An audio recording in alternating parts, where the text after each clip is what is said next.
Yo yo, bienvenue dans cette nouvelle vidéo. Aujourd'hui, on va parler du coup du nouveau film qui vient de sortir cette semaine qui est Bones and All. Donc le nouveau film de Luca Guadagnino, si je le dis bien. Donc le réalisateur de Call Me By Your Name, un film que j'ai pas vu, mais qui avait fait beaucoup de bruit quand il était sorti. Et aussi, mine de rien, c'est un film qui a eu le Lion d'Argent à la Mostra de Venise cette année, donc bon, c'est quand même pas rien. Mais avant de vous parler du film, n'oubliez pas de vous abonner à la chaîne si vous aimez le contenu, de liker, partager, commenter, parce que ça participe au référencement de la chaîne, ça nous aide, etc. Ça fait plaisir. Alors je vais faire comme d'habitude, c'est-à-dire que je vais d'abord donner un peu un avis global sur le film, et ensuite je vais aller un peu plus dans les détails, et du coup forcément un peu plus spoil. Et du coup le film en fait en tant que tel, j'ai plutôt bien aimé, je le trouve sympathique, je trouve qu'il y a de bonnes idées, je trouve aussi que justement il y a de bonnes idées mais qui sont un peu mal exploitées ou un peu oubliées, que je trouve un peu dommage. Il y a aussi du coup un peu Timothée Chalamet que bon, je suis pas très fan. Justement d'ailleurs, je vais parler tout de suite des acteurs. D'abord de l'actrice principale qui est Taylor Russell, qui est je trouve vraiment rayonnante dans le film, et c'est le mot pour le coup, malgré le film ce que c'est, malgré ce qu'il raconte, etc. Parce que justement un film aussi dur, aussi sombre, aussi violent, d'avoir une actrice comme ça, un personnage qui est aussi rayonnante un peu, parce que vu qu'elle découvre un peu ce qui se passe, elle a un jeu qui est assez naïf, etc. et qui du coup en fait donne un peu de soleil à tout ce film, et c'est hyper agréable parce que ça aurait pu être vraiment très vite très plombant en fait. Donc même s'il y a 2-3 moments dans le film où c'est vrai que je trouve que bon, elle joue pas forcément de la meilleure manière ou de la meilleure justesse, on va dire, mais vraiment globalement elle est parfaite dans le rôle, elle joue très bien. D'ailleurs même je trouve que l'écriture du personnage est hyper intéressant, parce qu'en fait j'aime beaucoup aussi les dialogues du film d'ailleurs, et j'aime beaucoup la manière qu'elle a d'être intelligente et de te poser les bonnes questions au bon moment. De voilà dire mais attends, mais pourquoi tu fais ça? Parce que t'as fait ça avant. Et le personnage va répondre quelque chose et elle va dire bah attends, c'est pas normal, parce que pourquoi t'as quand même fait ça du coup? Et c'est intéressant pour le personnage parce que ça lui donne de la profondeur. C'est-à-dire que même si elle est en quête initiatique, elle découvre quelque chose et qu'elle est un peu naïve, forcément parce qu'elle connaît pas le monde dans lequel elle est en train d'évoluer, et mine de rien il la rend pas non plus bête et stupide, parce que elle est quand même intelligente et elle arrive un peu à déceler le vrai du faux et à prendre en général plutôt des bonnes décisions, en tout cas pour elle. Il y a même d'ailleurs des lignes de dialogue qui sont hyper intéressantes et presque en plan de beaucoup de maturité, même si j'aime pas beaucoup le mot maturité, mais bon voilà. Et donc le deuxième personnage c'est donc aussi Timothée Chalamet. Donc comme je l'ai dit, c'est vrai que je le trouve un peu surcoté. C'est pas, je trouve, nécessairement un mauvais acteur plus que ça, mais je trouve qu'il manque vraiment diablement de charisme. C'est assez affolant. Déjà, je lui enlève pas le fait que vraiment il se donne corps et âme pour ses films. Ça, c'est une réalité. Et déjà, chapeau pour ça, au moins. Et même dans celui-là, d'ailleurs. Et aussi, au-delà de ça, il y a des moments de jeu où j'arrive pas à y croire, en fait. Et j'expliquerai au fur et à mesure lesquels et le pourquoi du comment. Mais j'y crois pas. Et en fait, il manque de quelque chose. Et puis aussi, j'en ai un peu marre de ce côté un peu pseudo, mystérieux, philosophe, dangereux. J'y crois pas une seule seconde. Ce côté un peu émo que j'ai l'impression on lui donne un peu souvent. Mais bref, pas très fan de cet acteur. Et en plus de ça, dans le film, je trouve que justement, il gâche un peu, mais c'est pas que de sa faute, c'est aussi du réal, je trouve. C'est que, il y a des moments importants qui sont un peu gâchés à cause de ça. Un peu gâchés. Gâché, c'est un grand mot, mais voilà, quoi. Mais il y a surtout un personnage secondaire, Mark Rylance, qui est incroyable. C'est un acteur que j'aime beaucoup et que, voilà, il navigue comme ça, de second rôle en second rôle, etc. Et qui est un putain d'acteur et qui le prouve encore là, actuellement. Il a un charisme dans ce film et il est surtout, mais tellement magnétique. C'est incroyable. Dès qu'il arrive à l'écran, il arrive à le capter. Et en tant que spectateur, on n'arrive pas justement à lâcher notre regard, en fait,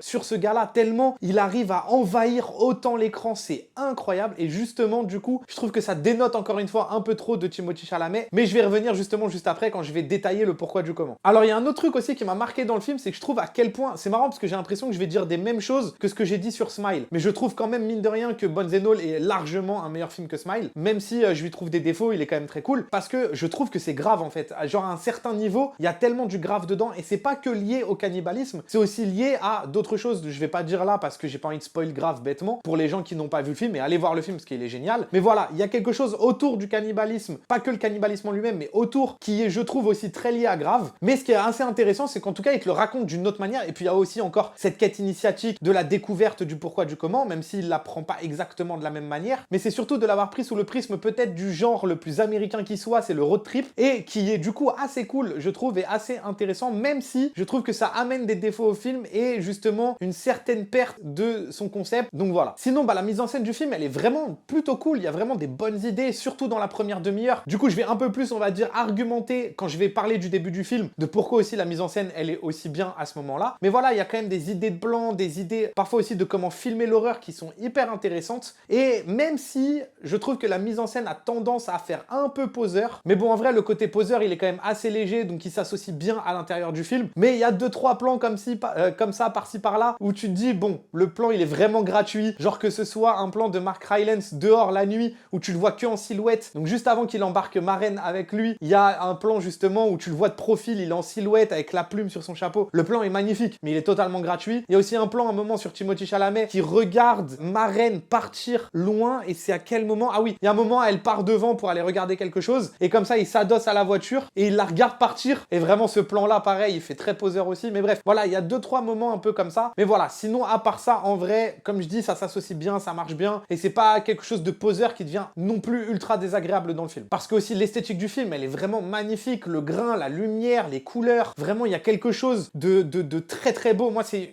vrai que c'est une image que j'aime beaucoup, que j'aime particulièrement. J'ai l'impression, c'est vrai qu'elle se ressemble un peu avec celle de Queen and Slim, mais j'avais adoré aussi la photo de ce film-là. D'ailleurs, c'est aussi un film road trip, etc. Il y a aussi ce côté très couple qui fuit quelque chose. Donc, il y a un peu du Queen and Slim aussi dans Bones and All. La photo est magnifique, il n'y a rien à dire sur la photo. Il y a des plans qui sont d'une beauté. Encore une fois, même au début, dans la nuit, même quand il y a parfois des plans un peu poseurs, même s'ils sont gratuits, ils sont tellement beaux que bon, ça va encore, notamment la silhouette justement. Mais globalement, que ce soit 2 jours, 2 nuits, vraiment, le film est tellement beau, c'est un truc de ouf. Et avant de parler du coup, de commencer un peu plus à spoil et de raconter à l'intérieur du film ce que j'ai aimé, ce que j'ai moins aimé, en plus là j'ai vraiment envie de parler du début, du milieu, de la fin, parce que voilà, je trouve qu'il y a une vraie évolution un peu comme ça au fur et à mesure du film, que ce soit en termes de mise en scène, de concept, etc. Donc je trouve ça intéressant de le prendre du début jusqu'à la fin. Mais avant de parler de ça, c'est aussi parler de du coup son concept et notamment de son titre, donc qui s'appelle Bones and All. Donc il y a un moment dans le film, vers le début du film, juste après qu'elle ait rencontré Timothée Chalamet, en fait ils se mettent à parler sur leur camionnette dans un endroit, et puis t'as des gens qui arrivent et puis ils leur proposent des bières, et on se rend compte qu'en fait c'est aussi des mangeurs comme eux sont des mangeurs. Et donc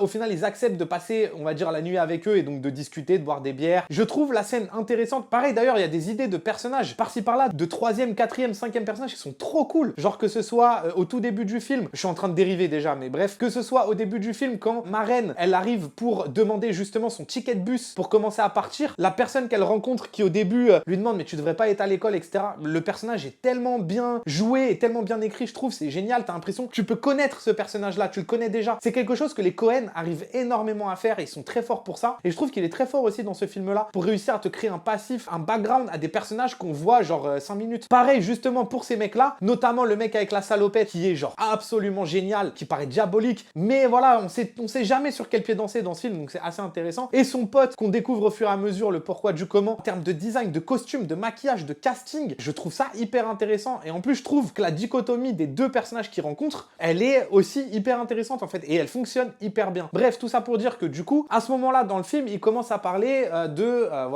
ils mangent, etc., ils racontent leur histoire, et ils parlent de Bones and All. Mais en fait, ce que je trouve hyper dommage, c'est que justement, le Bones and All, en fait, il te le dit, voilà, que si t'as jamais fait ça, c'est comme s'il y avait un avant et un après. Ok, c'est intéressant. Mais Maren, elle dit, ouais, mais vous êtes des menteurs, donc je me casse. Et elle se casse. Et on pourrait en rester là, ils fuient, etc., c'était des mecs bizarres, on pourrait se dire, ils mentent. Et ça aurait pu juste être une histoire un peu drôle où ils mentent, ils te racontent que genre, il faut manger aussi les os avec, etc. Mais le problème que j'ai avec ça, c'est que c'est aussi le titre du film. Donc pour moi, en fait, c'est pas rien. Il y a quelque chose là-dedans. Il y a quelque chose d'intéressant qui est palpable. En fait, pour moi, ça peut pas juste être un mensonge dans le film. Parce que là, t'es en train de balancer le titre de ton film dans une conversation. Et en plus de ça, tu fais même pas que ça. C'est que dans la conversation, t'es en train d'expliquer qu'il y a un avant et un après. Donc en fait, c'est un message important. Donc si, effectivement, c'était des menteurs et ils le font pas, bah je comprends pas l'intérêt d'avoir mis cette discussion-là et d'avoir ce titre-là dans le film. Vraiment, ou alors je suis passé à côté de quelque chose. Ou sinon, je trouve que malheureusement, ça se voit qu'il veut raconter autre chose dans son film, notamment la quête initiatique de Maren, etc. et tout ce qui va avec, et que le genre, c'est un peu, au final, il le met un peu de côté au fur et à mesure du film, et que surtout, toute cette promesse-là qui te crée dans cette conversation-là, elle n'existe plus dans le film. Elle apparaît plus jamais. Et je trouve ça hyper dommage, en fait, parce que, encore une fois, c'est une promesse que tu nous fais. Et pendant toute ce début du film-là, il nous a fait toute une promesse qui, je trouve, en fait, il quitte au fur et à mesure du film parce qu'il veut te raconter autre chose et il y revient plus vraiment. Et c'est grave dommage parce qu'en fait, je trouve que c'était limite plus intéressant que ce qu'il nous a raconté au final. Et puis surtout, ce que je trouve hyper dommage, c'est qu'encore une fois, il a abandonné son concept en fait. Donc, je vais commencer à parler du film, je vais commencer du début jusqu'à la fin parce qu'il y a vraiment plein de scènes que j'aime bien et des scènes qui sont un peu dommages. Et j'ai envie de parler, mais surtout en fait, c'est marrant de le voir sous le prisme d'évolution du film en fait. Notamment le début qui est, je trouve encore une fois, vraiment trop réussi et hyper génial. parce que juste la scène d'intro du film, elle est absolument géniale en termes de mise en scène et de ce qu'il crée en fait. Moi, je savais pas trop bien en plus de ce que le film racontait. Je savais juste qu'il était violent, mais je savais pas par exemple que c'était du cannibalisme. Bref, elle va faire cette pyjama party, on va l'appeler, chez sa copine. Elle y va et en fait tout ce truc-là où est déjà en termes de mise en scène, je trouve ça hyper intéressant de les avoir mises sous la table avec les filles sur le canapé et d'avoir une table avec genre une vitre parce que ça change complètement la dynamique en fait du film. C'est-à-dire que juste en un plan large, tu comprends que elles deux, elles sont à part et qu'elles parlent entre elles et que les deux autres, elles sont en train de faire leur truc sur le canapé. Mais en même temps, je trouve que ça rajoute du coup de l'intimité et du coup de la puissance à ce qui arrive juste après. Parce que ce qui est marrant, c'est que comme moi, je savais pas que ça existait, tout ce côté-là où au début, tu sens que ma reine, elle se rapproche un peu et tout, moi, je me suis dit, bah, elle a envie de la pécho apparemment, tu vois. Et en fait, quand elle prend sa main et qu'elle la mange, tu te dis, ouah, qu'est-ce qui se passe? Qu'est-ce que c'est que ça? Et j'adore aussi la mise en scène. Il te fait un plan au-dessus en top shot et il reste sur son plan. C'est-à-dire que tu vois qu'elle est en train de mâcher le truc et il te le fait subir ce plan-là. Il te le montre. Et en fait, pour moi, déjà, rien qu'en faisant ça, il te fait une promesse dans son film. Il te dit, attention, là, c'est juste un doigt et déjà, c'est chaud. Regarde comment je te le montre. Ça risque d'être pire encore après. Et je trouve ça hyper intéressant. Et du coup, la scène, automatiquement, en 5 minutes de film, il arrive à te créer une atmosphère dans son film et en tant que spectateur où t'es jamais tranquille. Et c'est absolument génial. Et ça, c'est réussi par l'acting, par la lumière, la mise en scène et aussi par, du coup, le découpage et la réalisation pure. Donc après, il y a aussi la partie, évidemment, où elle part toute seule. Elle parle justement avec la femme pour avoir son ticket de bus. Je trouve la scène géniale, vraiment, alors qu'elle dure 5 minutes. J'adore cette scène. Et du coup, elle attend le bus de nuit. Et c'est là où Sully arrive. Déjà, juste en termes de mise en scène, j'adore. Tu sais plus où t'es. Genre, le mec, il te regarde de loin comme ça. Voilà, ça faisait très slasher, en fait, en termes de code. Et donc, du coup, tu te dis, mais attends, qu'est-ce qui se passe, du pourquoi, du comment? Et puis, quand il se rapproche, il commence à expliquer que je suis comme toi, nanani, et qu'on découvre avec elle qu'en fait, il y en a d'autres. Et en fait, déjà, toute cette scène, elle est incroyable. Et en fait, toute la tension qu'il arrive à créer avec le personnage de Sully, vraiment la manière dont il joue, la manière qu'il a de tout le temps faire ça avec son nez. Déjà, le personnage, comment il l'a créé, que le costume ou le jeu, mais c'est génial. Ce truc-là, avec cette veste, avec plein de badges partout, avec son chapeau, avec comme si c'était un chasseur de sortie de western. D'ailleurs, à la fin, on le voit, il aime bien les livres. Voilà, il y en a un, il s'appelle The Last Hunt, donc la dernière chasse. Donc tu sens que c'est un peu un mec comme ça, quoi. Il est électrisant, c'est incroyable, toute la tension qu'il arrive à créer dans cette scène. Et c'est marrant parce que tu sens que d'un côté, t'as envie de te dire c'est peut-être un gentil, parce que de la manière dont il parle et ce qu'il dit, t'as pas l'impression qu'il veut forcément lui mettre à l'envers, mais bon, on est toujours sur ses gardes. Mais justement, en fait, c'est cette tension-là qui crée. Et en même temps, tu sens que cette fille, marraine, qu'on connaît depuis pas si longtemps que ça, elle a pas l'air d'être bête. Elle a l'air de plutôt savoir se débrouiller. Même son père, je crois que il lui dit, t'as déjà été intelligente trop vite et t'as réussi à m'avoir. Je crois que c'est juste avant, justement, qu'elle se retrouve dans la nuit en train d'attendre le bus. Donc on sait que c'est un personnage intelligent, qu'elle est pas naïve, qu'elle va pas juste suivre quelqu'un pour suivre quelqu'un. Et déjà, direct d'ailleurs, elle commence à poser les bonnes questions. Et donc, comme elle pose les bonnes questions et que lui répond aux questions de la bonne manière, on se dit, elle le suit et on y croit. Mais il y a quand même toute cette tension-là qui est créée, qui est géniale. Bref, il rentre dans la maison, ça n'a aucun sens. Il lui dit que c'est pas chez elle, que il lui a préparé à manger, donc on sait que ça va être un humain a priori. Mais il te sort un poulet, il commence à le cuisiner, tu te dis mais on est où? Qu'est-ce qui se passe? C'est génial. Et puis toute la scène qui se crée quand elle monte, quand elle voit le corps, quand elle voit la mamie en train de mourir, qui lui dit non mais t'inquiète, enfin bref, toute cette scène-là, jusqu'à ce qu'il la mange, qui est aussi d'ailleurs une scène géniale, jusqu'à ce qu'ils se retrouvent à table tous les deux plein de sang. Je trouve tout ce début du film absolument incroyable parce qu'il arrive à te créer une atmosphère et une tension qui en continue, qui est mais captivante en fait. Et toute cette scène-là, elle est aussi captivante et aussi, on va dire, forte en termes de tension, aussi grâce aux 5 premières minutes dont je vous ai parlé juste avant, avec ce doigt qui se fait manger de nulle part et tu dis, oh putain, je suis pas safe dans ce film. En fait, ça peut venir de partout. Enfin bref, voilà, toute cette première demi-heure de film, voire peut-être d'ailleurs un peu moins de demi-heure de film,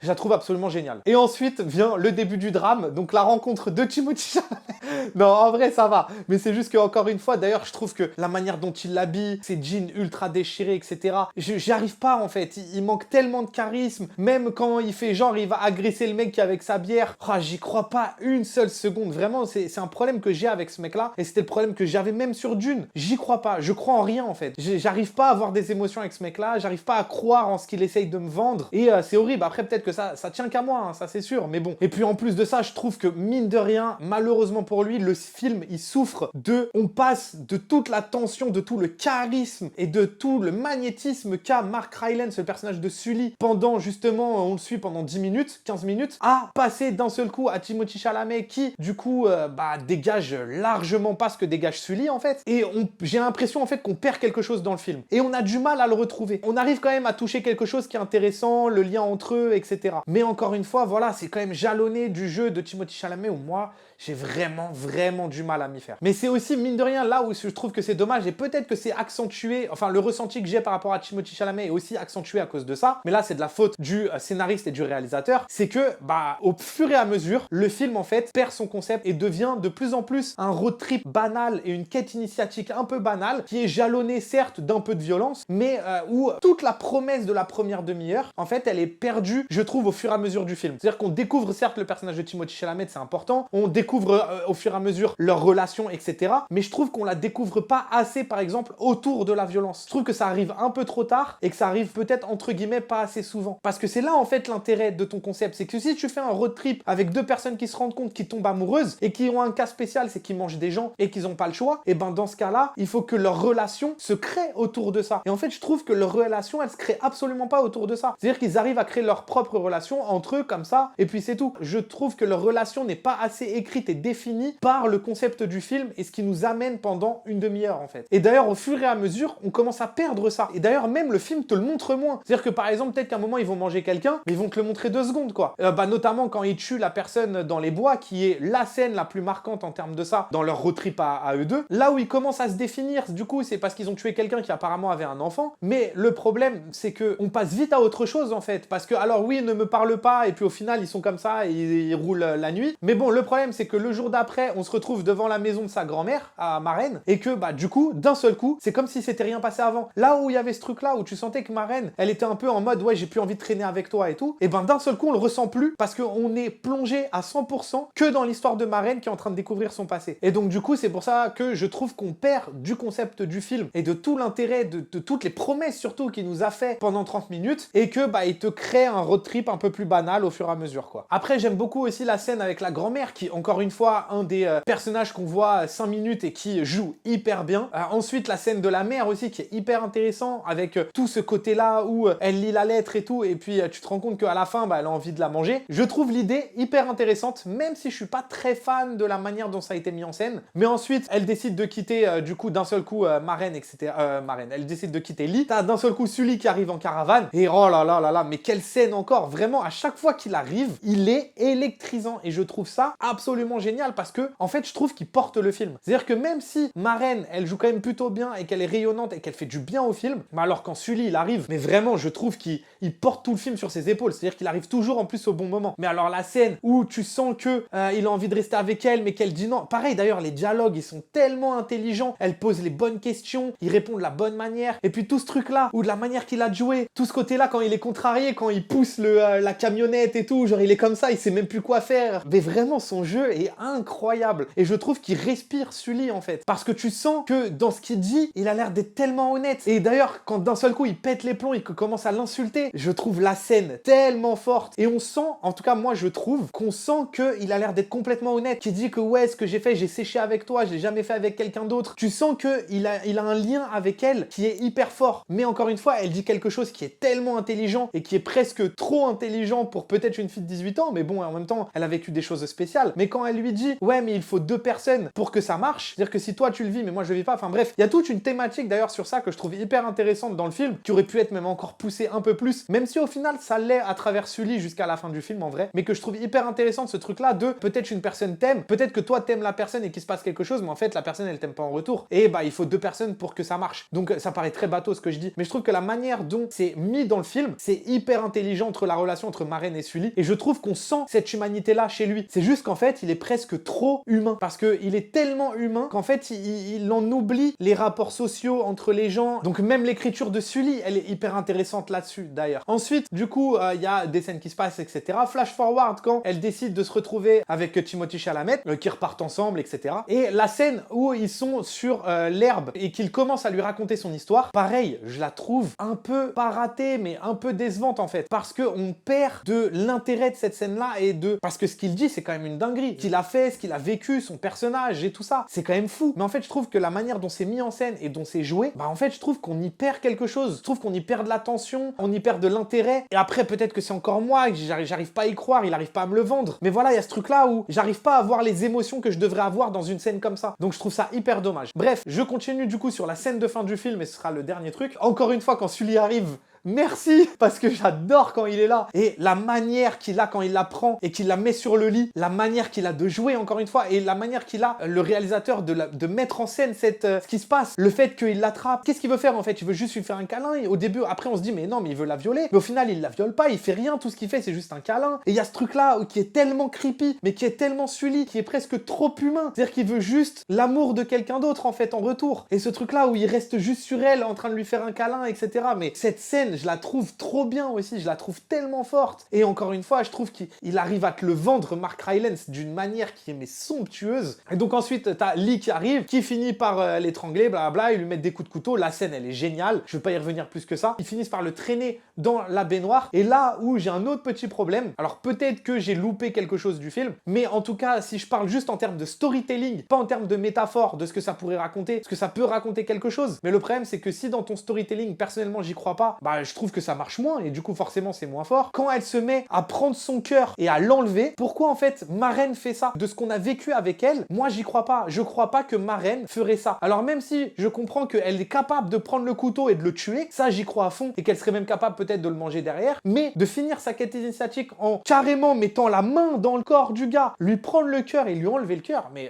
en fait c'est trop, je trouve. Il y a quelque chose qui est trop là, qui marche pas avec le personnage de Maren. Et ça je trouve que c'est quelque chose qui est important en termes d'écriture. C'est qu'il faut pas, je pense, que ta métaphore, ton idée et ton propos deviennent plus forts que ton personnage. Parce qu'en fait, ton histoire, elle est drivée par ton personnage. C'est ton personnage qui fait des choses. Mais c'est lié au caractère du personnage. Donc tu peux pas lui faire des choses que le personnage ne ferait pas. Et je trouve qu'en fait, là, à la fin du film, il fait faire quelque chose à ce personnage-là, à Maren, que normalement, je trouve, elle ne ferait pas. En tout cas, pendant tout le film, il n'y a pas un moment où je me dis, ah ouais, elle est capable de faire ça maintenant. Elle aurait pu être capable de tuer quelqu'un, ça oui, notamment avec les coups de couteau, carrément d'aller chercher le cœur. Je trouve ça très fort. Trop fort même d'ailleurs. Et on en vient ensuite justement à la scène qui, encore une fois, je trouve a été qui est un peu dommage. C'est que, bah, du coup, il est en train de mourir. Quand Chalamet, il voit qu'il a mangé Kayla, mais la manière dont il joue... Alors oui, il a un couteau juste là, et il est pas bien. Je veux bien. Mais il n'y a aucune émotion. C'est-à-dire qu'il prend la queue de cheval et il fait « Ah, il a tué Kayla. Ah bah super. Tu nous montres que s'il est encore en vie, c'est grâce à elle. Et c'est la seule émotion que t'as, c'est de dire « Ah bah, il a tué Kayla. » Genre, même si t'es sur le point de mourir, il faut que tu pleures, il faut que même si t'arrives pas à pleurer, parce que t'as trop mal, j'ai envie de voir que t'as envie de pleurer mais que t'y arrives pas. Mais j'ai envie de voir quelque chose. Là, je vois rien. Je vois juste... dommage. Non, ça marche pas. Et pareil, quand au final, elle veut l'emmener pour l'emmener à l'hôpital et qu'il lui dit non mais mange-moi, j'arrive pas à y croire, j'arrive pas à croire. Mais ça, c'est pas que de sa faute, c'est aussi, je trouve, en termes de mise en scène, je trouve qu'en fait, il a pas réussi là à recréer de la tension et à mettre des moments, surtout un moment de flottement qui aurait pu être tellement pesant, parce que genre quand il lui dit mange-moi, c'est presque l'acte d'amour ultime qu'il a envie de faire. C'est-à-dire que maintenant, j'ai envie d'être en toi à tout jamais. En tout cas, c'est comme ça que je le prends. Et je pense que c'est comme ça qu'il le voit, parce que pendant le film, il fait un peu le mec philosophe mystérieux là. Mais c'est quelque chose, encore une fois, qui est tellement fort, qui je trouve est presque un peu raté, parce que je trouve qu'on ressent pas l'émotion qu'on devrait ressentir, qui est ultime, qui est de putain c'est un truc de fou ce qu'il demande, et Maren, faut qu'elle accepte de le faire en plus. C'est encore une fois un peu genre balayé d'un revers de la main, comme le coup de la queue de cheval. C'est ah mais mange-moi. Après elle fait non mais on va à l'hôpital. Non mais mange-moi. Donc voilà, j'abuse un peu, mais c'est à dire que c'est ça en fait le truc, c'est que même si oui la scène elle est forte et oui la scène elle est cool, moi personnellement en tout cas j'étais pas émotionnellement à 100% dans cette scène là à cause justement de cette espèce de laxisme de jeu, et aussi un peu en termes de réal où je trouve qu'il aurait dû créer un moment de flottement ou quelque chose de fort quand il lui dit mange-moi, etc. Donc globalement j'ai plutôt bien aimé le film, je trouve qu'il y a des choses qui sont hyper intéressantes, c'est juste qu'en fait je pense que j'aurais aimé l'aimer plus, c'est ça le truc. C'est peut-être pour ça aussi que parfois je suis peut-être un peu dur sur certains aspects, c'est qu'il y a tellement une promesse au début qui était géniale, qui je trouve se perd au fur et à mesure, et que je trouve ça tellement dommage que voilà, je suis peut-être un peu dur envers lui, mais globalement je trouve que quand même c'est un film très cool et assez intéressant dans ce qu'il propose. Nous on se retrouve pour une prochaine vidéo. En attendant, allez la France évidemment, sinon portez-vous bien. Banks.